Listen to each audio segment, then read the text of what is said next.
வணக்கம் அன்பர்களே, வாழ்க வளமுடன் நலமுடன் வாழ்க வையகம். நம்ம பலன் தரும் பதிகங்கள் இப்போ தான் நம்ம முருகப்பெருமானுக்கு அனைத்தும் நம்ம பல பதிகங்கள் பார்த்தோம். சரி, இப்போ கார்த்திகை மாதம் நம்ம இன்று ஒரு தகவல் சுதாமா யூடியூப் சேனல் நம்ம கார்த்திகை மாதத்தில் கார்த்திகை மாத பலன்கள்னு சொல்லிட்டு ஒன்று போட்டிருக்கோம்.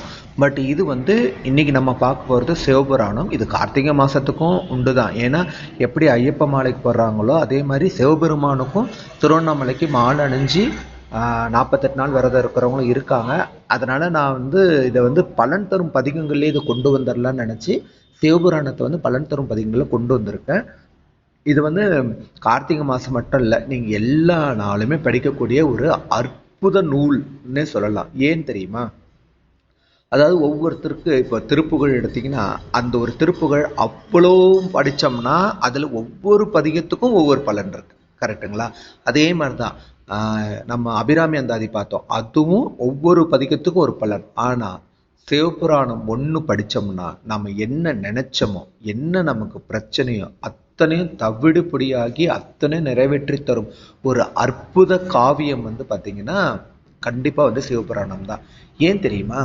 ஏன் அதுக்கு அவ்வளோ பலன்னா, நம்ம ஒரு உண்டு என்ன சொல்லுவாங்கன்னா, இறைவன் சொல்ல மனிதன் கேட்டது பகவத்கீதை, மனிதன் சொல்ல இறைவன் திருக்கரங்களால் எழுதப்பட்டதுதான் திருவாசகம், மனிதன் சொல்ல மனிதன் கேட்டது திருக்குறள்.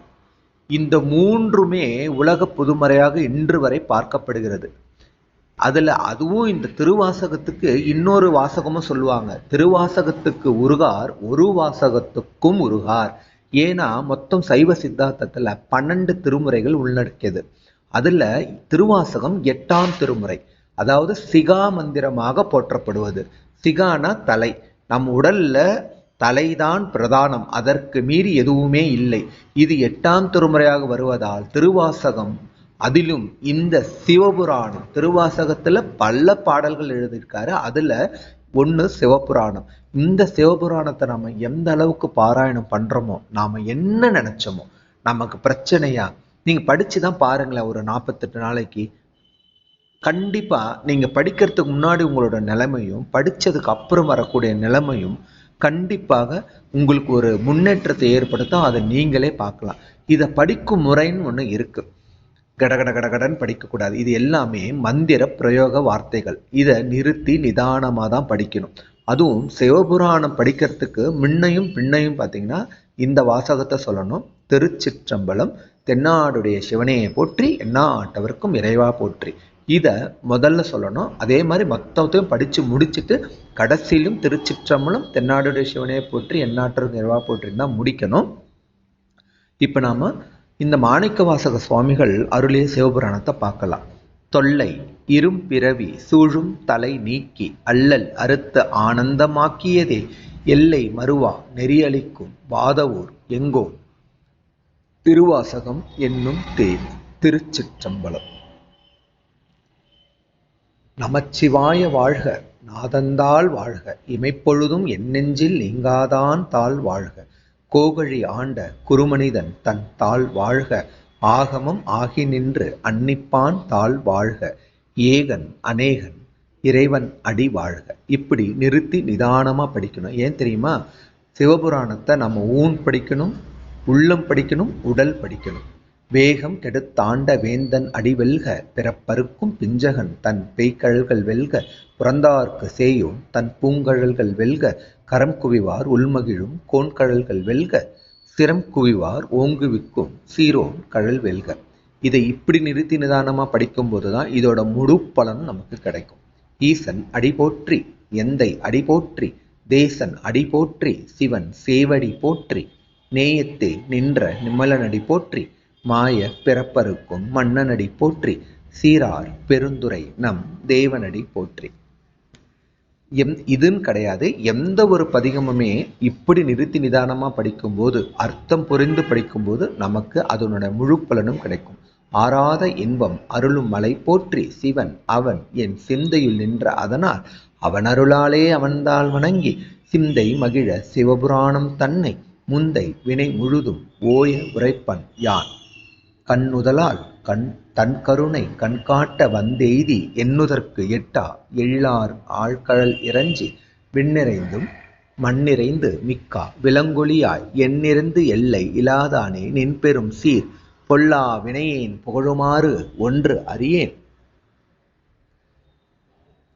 புல்லாகி பூடாய் புழுவாய் மரமாகி பல்விருகமாகி பறவையாய் பாம்பாகி கல்லாய் மனிதராய் பேயாய் கணங்களாய் வல் அசுரராகி முனிவராய் தேவராய் செல்லா நின்ற தாவர சங்கமத்துள் எல்லா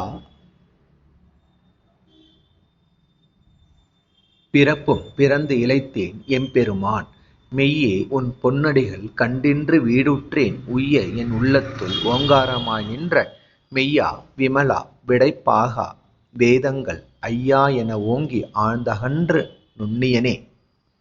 ஏன்னா மாணிக்கவாசக சுவாமிகள் என்ன சொல்றாருன்னா, இதை நம்ம உள்ள முருகி படிக்கும்போது அதனுடைய பலன் அற்புதமாக நமக்கு தெரியும். வெய்யாய் தனியாய் ஈயமானனாம் விமலா போய் ஆயின எல்லாம் போய் அகல வந்தருளி மெய்ஞானமாகி மிளிர்கின்ற மெய்ச்சுடரே எஞ்ஞானம் இல்லாதான் இன்பப் பெருமானே அஞ்ஞானம் தன்னை அகழ்விக்கும் நல்லறிவே. ஆக்கம் அளவு இறுதி இல்லாய் அனைத்துலகம் ஆக்குவாய் காப்பாய் அழிப்பாய் அருள் தருவாய் போக்குவாய் என்னை புகுவிப்பாய் நின் தொழும்பில் நாற்றத்தின் நேரியாய் சேயாய் நனியானே மாற்றம் மனம் கழிய நின்ற மறையோனே. கறந்த பால் கண்ணுளொடு நெய் கலந்தாற்போல சிறந்த அடியார் சிந்தனையில் தேனூறி நின்று பிறந்த பிறப்பு அறுக்கும் எங்கள் பெருமான். நிறங்கள் ஓர் 5 உடையாய் விண்ணோர்கள் ஏத்த மறைந்திருந்தாய் எம்பெருமான் வல்வினையின் தன்னை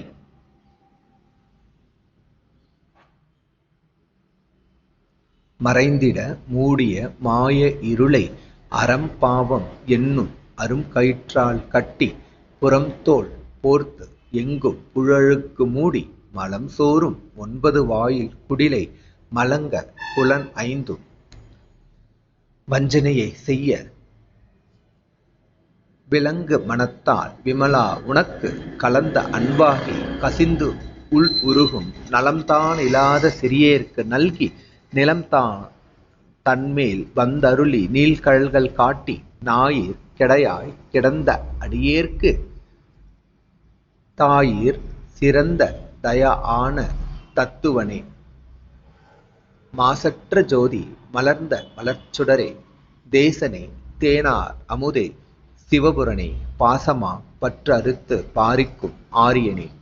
நேசம் அருள் புரிந்து நெஞ்சில் வஞ்சம் கெட.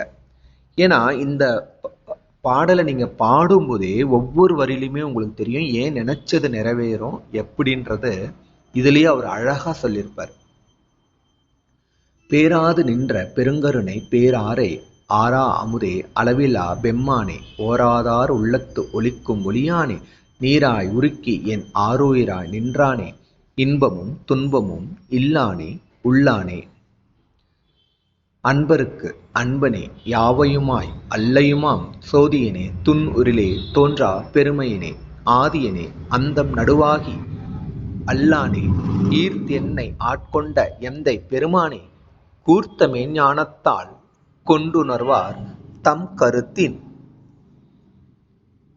நோக்கரிய நோக்கே நுணுக்கு அறிய நுண்ணுணர்வே.